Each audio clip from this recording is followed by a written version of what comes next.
Ladies and gentlemen, colleagues, first of all, I would like to thank you very much, the Hungarian National Museum and Ludovika University of Public Service, to offer this opportunity to share some ideas with you, which are probably not in the focus of your daily activities. Here we see the content, the menu, for the forthcoming couple of minutes. First of all, I'd like to tell you something about the terrorism.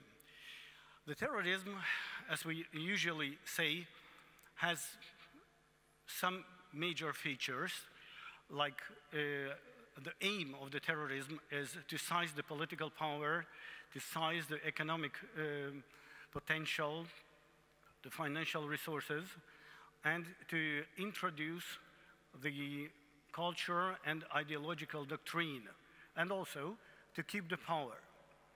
We distinguish two major sorts, kind of terrorism. One, the violent terrorism, is unfortunately well known in our world, in our continent as well, and beyond our continent too.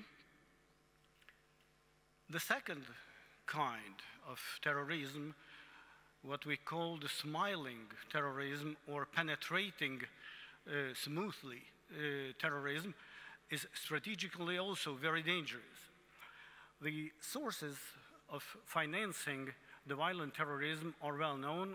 They are, among the sources are crimes, for example, bank robbery, extortion, blackmailing, and also the illegal trade of objects of cultural heritage. What refers to the second sort of the terrorism, the smiling terrorism, they try to keep themselves under the level of detection. Therefore, they initiate a lot of legally clean business.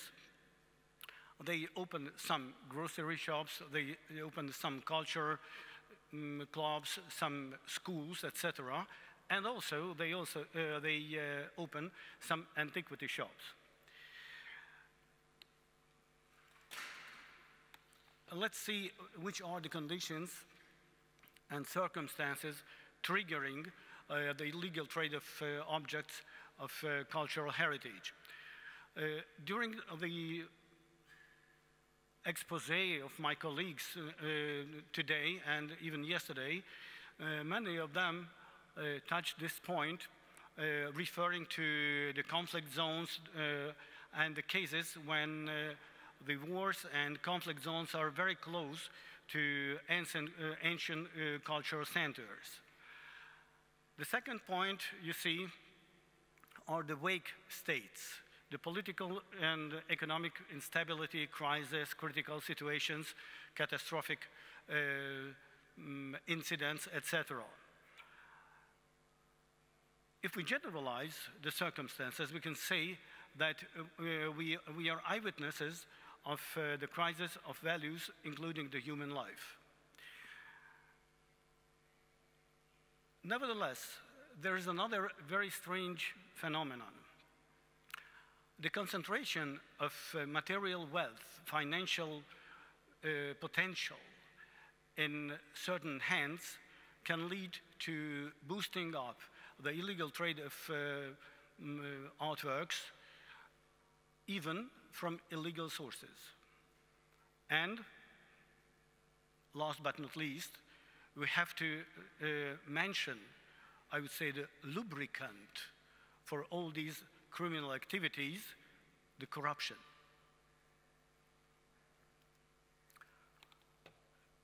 Where these pieces of art come from?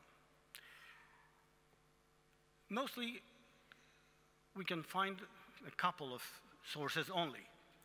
The illegal archaeological explorations and excavations,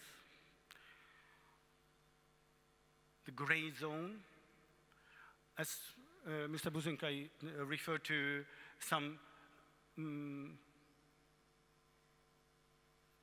failures of documentation. This kind of Failure can also be the source for illegal activities. You see over there that some pieces of art could be declared as disappeared or destroyed. At the same time, they are sold on the illegal market. Sometimes they are not reported. The loss or disappearance of these items are not reported for the authorities. So it makes easier for the criminals to commercialize these items on the dark web or in other platforms. Known collections.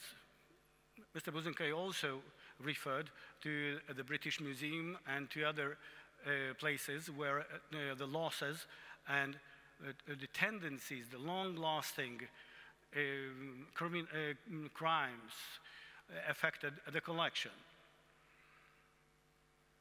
I would like to point out something new, namely the geographic diversity of areas affected by illegal excavations and illegal trade of artworks.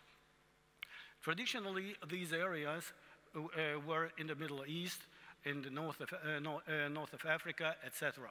But actually, we face some objects from Cambodia, from Vietnam, from Mali, from Ethiopia, from Peru, from Argentina, from Mexico, and many other countries.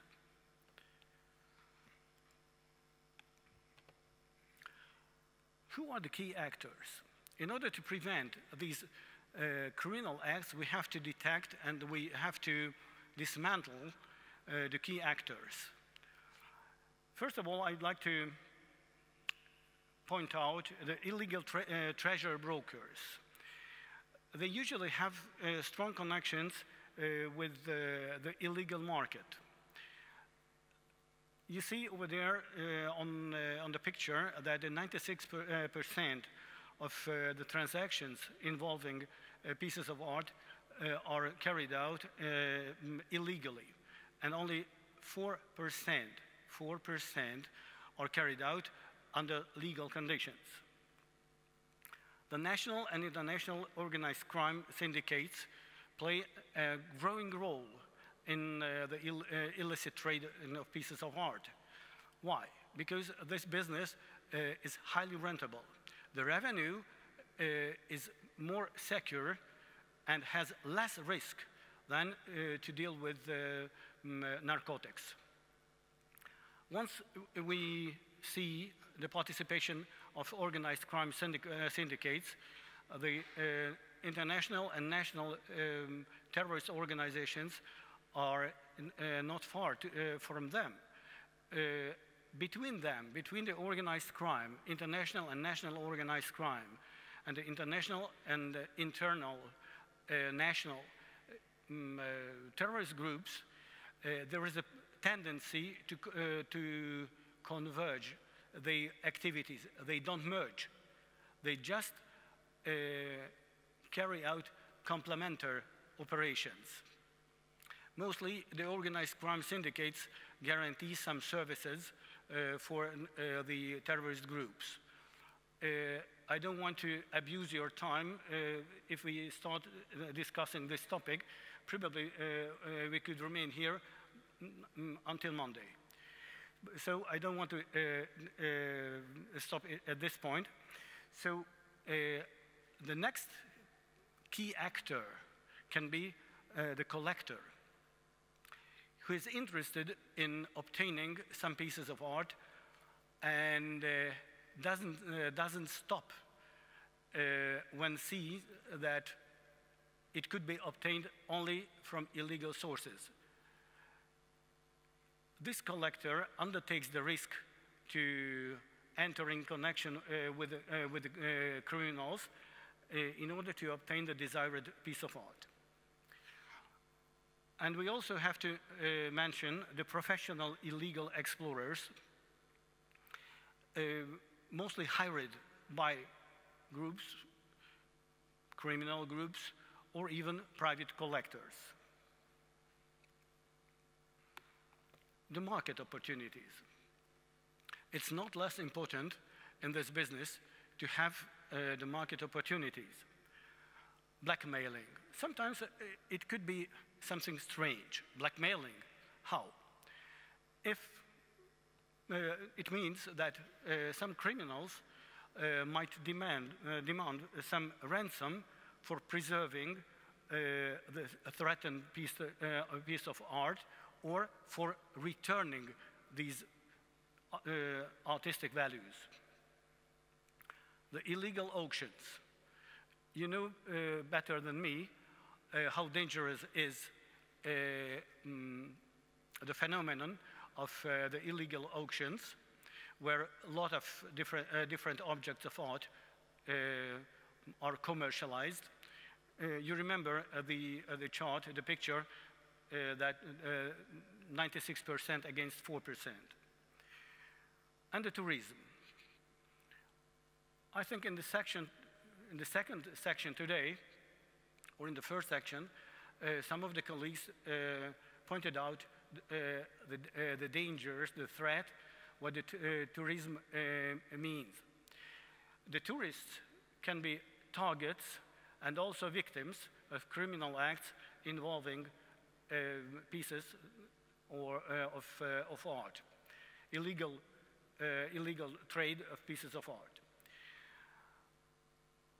And if you surf on the internet, you can find many open platforms dealing with objects of art, discussing the properties, discussing the origin, and even carrying out some operations between individuals without demanding any document of origin, without demanding any certificate of legal status.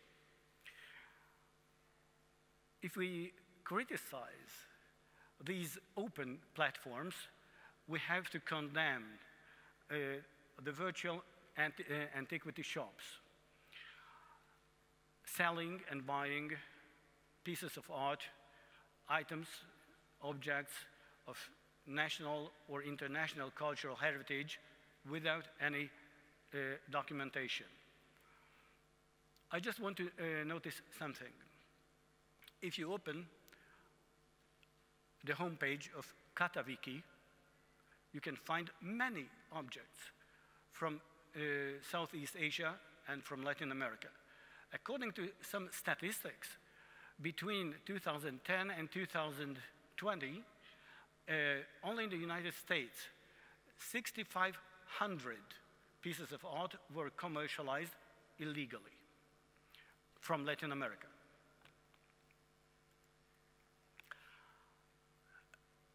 It's one side of the coin to speak about the illegal criminal acts involving the cultural heritage. And the other side of the coin is what kind of illegal special collateral activities and services are carried out within this whole illegal business. For example, falsifying and forging documents of origin, expertise statements, certificates, etc. And there is also a whole industry producing and trafficking fake items, targeting the tourists, for example, and not only.